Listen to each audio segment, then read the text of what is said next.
महाराष्ट्र में विधानसभा चुनाव की तारीखों का ऐलान होना अभी बाकी है, लेकिन इससे पूर्व ही पक्ष विपक्ष में जुबानी जंग तेज हो गई है।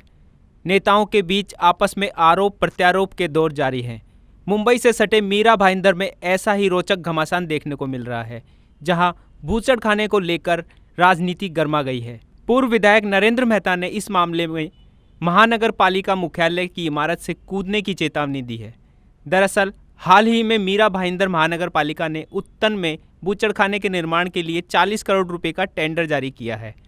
पूर्व विधायक नरेंद्र मेहता ने टेंडर को रद्द करने की मांग की है। म्यूनसिपालिटी की दही हंडी की परमिशन लेते तो विधायक देने नहीं देता, हर चीज में इंटरवेंशन रहता है। 40 करोड़ का टेंडर क्या ऐसे निकलता है? इतना किसी के विधानसभा क्षेत्र में जब 40 करोड़ का टेंडर निकलता है, वो भी प्रशासकीय रहा, वो विधायक बोलेगा मुझे पता नहीं। और मैंने कहा अगर नहीं पता तो फिर राजनीति में रहने का अधिकार ही नहीं है। एक मिनट के लिए मान के चलो नहीं पता है तो फिर आपको राजनीति में रहने का अधिकार नहीं है। इधर गाँव के बच्चे को पता है और आपको नहीं पता, तो फिर आप कैसे विधायक हो? मैं यहाँ के विधायक को ये कहना चाहूँगा कि ये टेंडर अगर आपने 10 तारीख के पहले कैंसिल नहीं किया तो उसी नगर पालिका की इमारत से मैं कूद जाऊंगा। ये मैं आपको कहता हूँ, उसी बिल्डिंग से, म्यूनसिपल कॉरपोरेशन की बिल्डिंग से मैं नीचे कूद जाऊंगा। आपको ये बनाने इस शहर में हम नहीं देंगे। इसलिए मेरी चेतावनी ध्यान से सुने। अगर मुझे पता है आप क्या कहेंगे, किसी और का कंधे का साथ आप ये कहेंगे अगर हमारे विधायक के मुझे इस बारे में पता नहीं है, तो मेरे जैसा आदमी कहेगा फिर आपको राजनीति में रहने का अधिकार ही नहीं है। आपके नाक के नीचे 40 करोड़ का कत्ल खाना खुल रहा है, टेंडर निकाला जा रहा है, ये कोई एक दिन में तो हुआ नहीं रहेगा और आप बोलेंगे पता नहीं।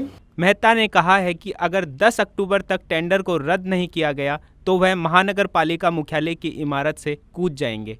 मेहता ने यह भी कहा कि बूचड़खाने का उत्तन के स्थानीय निवासी भी विरोध कर रहे हैं।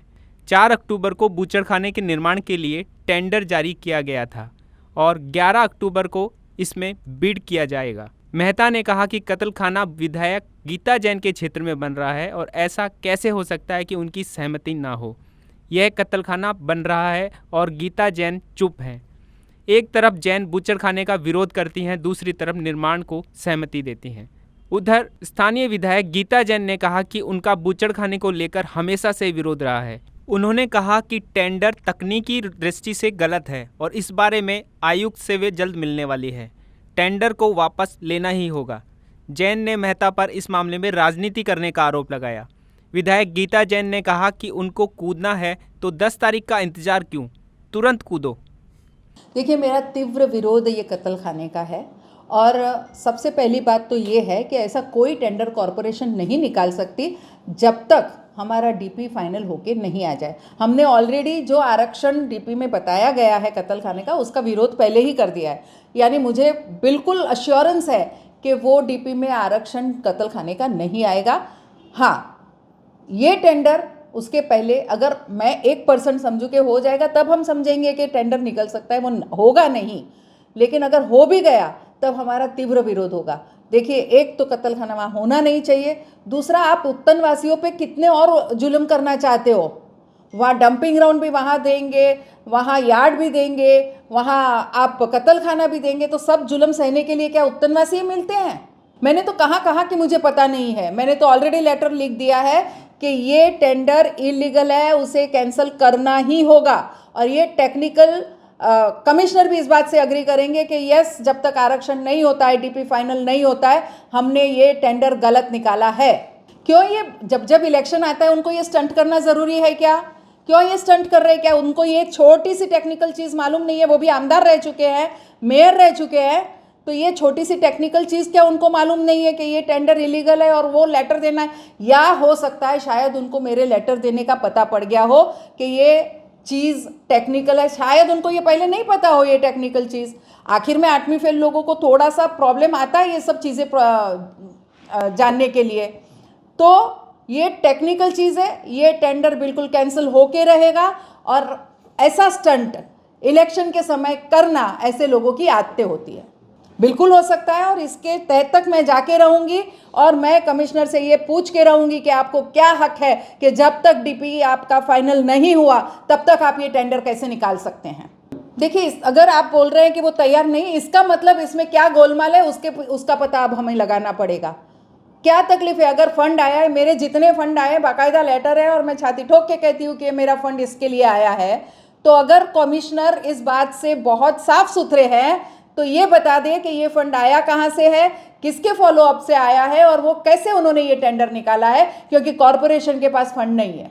पर मैं फिर कहती हूँ कि कुछ ज्ञान उनको अब लेने की ज़रूरत है। वो कभी ये कभी सम्मान से बात तो कर ही नहीं सकते, महिलाओं का अपमान तो इनके नेचर में है, पूरे देश भर की महिलाओं को उन्होंने अपमानित कर रखा है और अब ये कहते हैं कि पता नहीं है। अरे आपको क्या पता मुझे पता है कि नहीं? आप कैसे ग्रहित धर सकते हैं कि भाई आपको पता नहीं है? मुझे आप ये बताइए सबसे पहली बात। तो ये हर बार ये इलेक्शन स्टंट है। मैं फिर कहती हूँ कि 10 तारीख तक क्यों राह देख रहे? कूदना है तो अभी कूद जाओ भाई। 10 तारीख तक राह देखने की क्या ज़रूरत है? इसका मतलब उनको पता है कि ये मैडम ने जो पत्र लिखा है ये कैंसिल होने का, इसलिए टेंडर कैंसिल होगा। और मुझे ऐसा कोई स्टंट करने से, मैंने नाम भी कर लिया, लोगों तक ये संदेश भी पहुंचा दिया और स्टंट करना भी नहीं पड़ा। तो बेसिकली ये स्टंट करना, झूठ बोलना उनके स्वभाव में है। बिना जाली की बिल्डिंग ढूंढ के छलांग लगाना, क्योंकि उनके कृत्य ऐसे ऐसे हैं, पूरे मीरा भाईंदर को जिनकी वजह से शर्मसार होना पड़े वैसे उनके कृत्य है। जितना भ्रष्टाचार, जितना बाकी के केसेस आप अगर उन पे देखेंगे तो उनको तो सीरियसली छलांग लगा लेनी चाहिए। मैंने इसीलिए कहा कि ये स्टंट है। अपना किया हुआ गलत आदमी भूल जाता है। प्रॉब्लम ये है कि मैंने क्या गलत किया वो आदमी भूल जाता है और फिर तुरंत स्टंट करने के लिए जब ऐसे कूद पड़ते हैं तब मुंह की खानी पड़ती है। Political desk, DC news India, Mira Bhayandar.